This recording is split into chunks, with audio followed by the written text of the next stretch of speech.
Saya itu kalau tidak memberikan kesaksian, saya termasuk zalim. Saya merasa begitu. Tadi disampaikan oleh Ibu Jakarta tadi, kan kesini itu ada yang kelompok juga, kelompok deket sampai enggak tahu. Kelompok deket sini, kalau ada Masjid Jaya Surga 13 enggak ada yang tahu. Saya itu dari Bangil juga demikian, bahwa saya ini sudah 3 bulan tapi tidak istiqomah setiap hari. 1 minggu minim 2 kali sampai 3 kali. Misalkan saya ada kegiatan di Batu gitu tentang tester air atau di Malang Kota, itu saya pulangnya ke sini. Makan 3 kali. Kalau qiyamul lail saya lebih rajin daripada di rumah. Dan ketenangan itu benar-benar saya dapat. Di sini tuh saya merasa power spiritual itu besar sekali. Apa buktinya? Ada adik saya, keluarga saya itu kalau saya beritahu gitu, Mas Isa di Gus Nur, semua tertarik mau ikut. Memang kalau ada perasaan yang radikal itu tidak bisa kita hindari, itu perjuangan. Saya kalau posting kepada teman-teman gitu, ya dimusuhi. Tapi saya tidak ngurus, pokoknya tak posting. Apalagi kalau melihat Gus Nur live gitu kan, di sini. Saya sering 2 kali melihat Gus Nur live di depan situ. Ya termul itu ya marah-marah. Tapi yang heran itu Gus Nur kemarahannya tidak terpancing.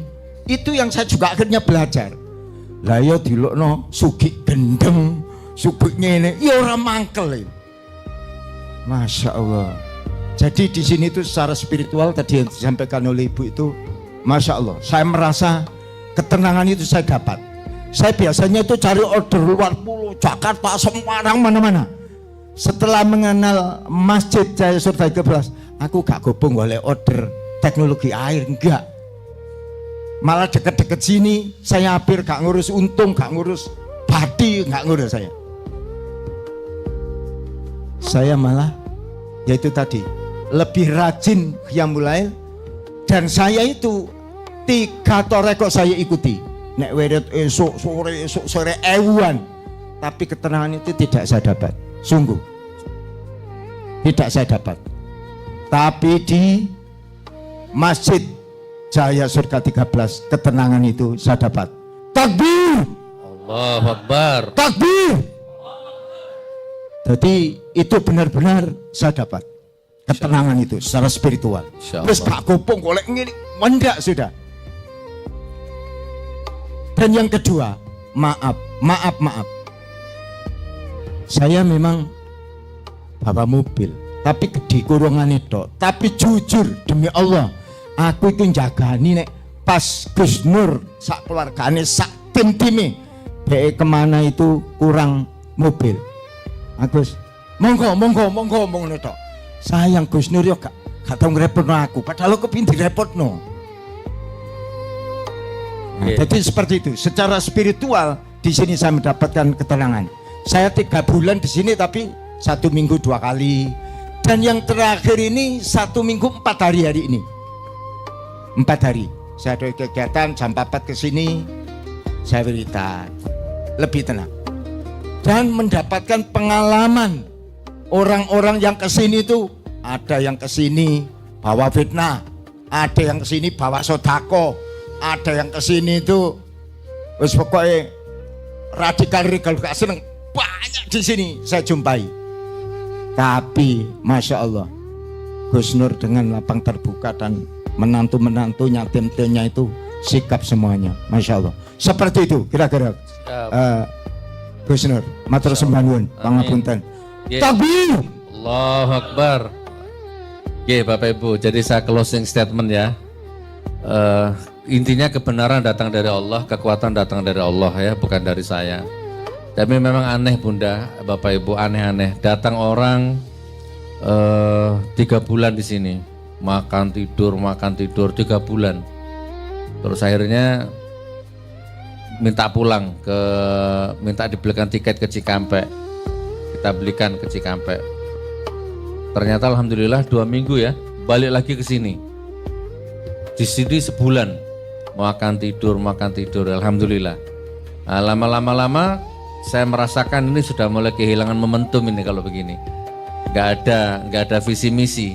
Dia sudah merasa nyaman, makan enak, tidur enak.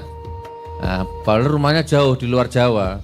Nah, saya mulai ngambil inisiatif karena umur nggak ketemu mas. Lah saya donang kini ke angel administrasi ini ki. Pun Pak jenengan lanjut dulu nggih perjalanan. Nanti insya Allah kita kalau mau kesini lagi monggo, yang penting disirkulasi dulu. Monggo keluar nanti kesini lagi tidak apa-apa. Ada yang seperti itu. Jadi aneh-aneh, ada yang datang begitu nyampe terus dia nuding ke arah gudang. Gus, itu kok ada jin? Itu ada jin, Gus. Oh nggih, rambutnya gondrong nggih, tangan ono anake loro nggih. Jin kula niku kula pelihara. Mesisan padha kentire wis nggih. Lah awake dhewe mbek dukun kok dingono-ngono ya.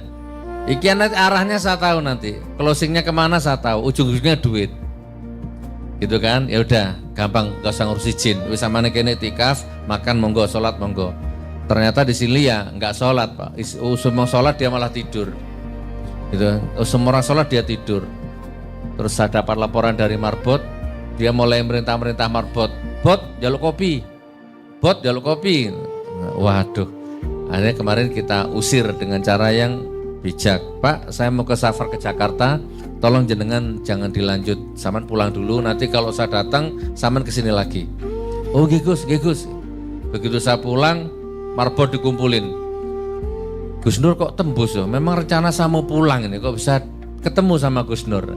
Nah, ini namanya marketing dukun itu gini Pak. Gitu kan, dia nggak mau pulang, mau dia sudah minta kamar di bawah. Kamar di bawah yang diminta. Tapi begitu saya suruh pulang, kok ya Gus Nur ya, padahal aku mau pulang memang. Ya gitu loh, paham Pak? Paham ya maksudnya? Nah seperti itu kurang lebih. Jadi aneh-aneh orang yang datang ke sini itu. Ya datang lagi, makan enak, suruh ya, apa namanya? Ngapunten. Ini romantika, saya tidak bermaksud menghina ya. Di daerah barat sana lah, daerah Ponorogo dan sekitarnya, baju nggak ganti-ganti Pak seminggu Pak. Lebus ambune. Jadi mulai mengganggu Marbot, mengganggu tamu. Duduk di sini sampai situ baunya kecium. Aromanya tuh cuman satu baju, sarung, celana wis gitu. Udah gitu malas mandi, ngerokok ngebus. Di sini Pak. Itu kan ujian kita Pak. Gak bisa langsung kita patah mulai-mulai, gak bisa Pak. Saya gak bisa seperti itu. Ya sudah, akhirnya saya suruh Marbot belikan baju nak, suruh ganti, dibelikan baju. Setelah itu mulai ada tanda-tanda kebaca Pak. Ini sudah mulai nyaman di sini, makan tidur, nggak mau pulang itu kebaca Pak. Apal gitu ya. Bahkan nanti pulang-pulangnya jaluk sangu itu kebaca. 90% Pak tamu kesini tuh mangan turu mulai ini jaluk sangu. 90%. Gitu ya. Oke, akhirnya ya sudah orang ini kita belikan baju, terus Mas, benjing jenengan maksud nggih pulang dulu, nanti kapan-kapan kesini lagi enggak apa-apa. Oh nggih Gus gitu. Tapi di sini nyaman. Alhamdulillah begitu saya pulang ke rumah ngomong sama Marbot itu. Saya tuh sebenarnya cocok sama Gus Nur. Saya tuh pengen lama di sini. Cuma kok ternyata di sini nih infotainment. Didik syuting, didik masuk medsos. Sedangkan saya ini orangnya nggak mau masuk medsos. Saya ini nggak mau terkenal wajah saya. Ngono Pak. Nggak teli ya? Ya. Saya tuh kalau wajah saya masuk TV tuh, masuk medsos saya malu. Saya tuh ingin tarikat, marifat. Jadi saya pulang aja dah. Tapi warak wetenge blekek nang kene pisan. Wis tidur makan. Begitu suruh pulang itu dalilnya. Gitu kan. Saya tak pikir di sini ini nggak ada kamera. Ternyata kok tiap hari kamera.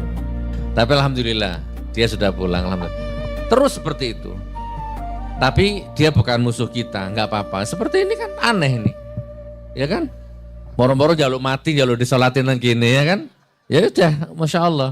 Ini Allah kirim untuk tasawuf kita, suplemen batin kita ini insya Allah. Barakallah.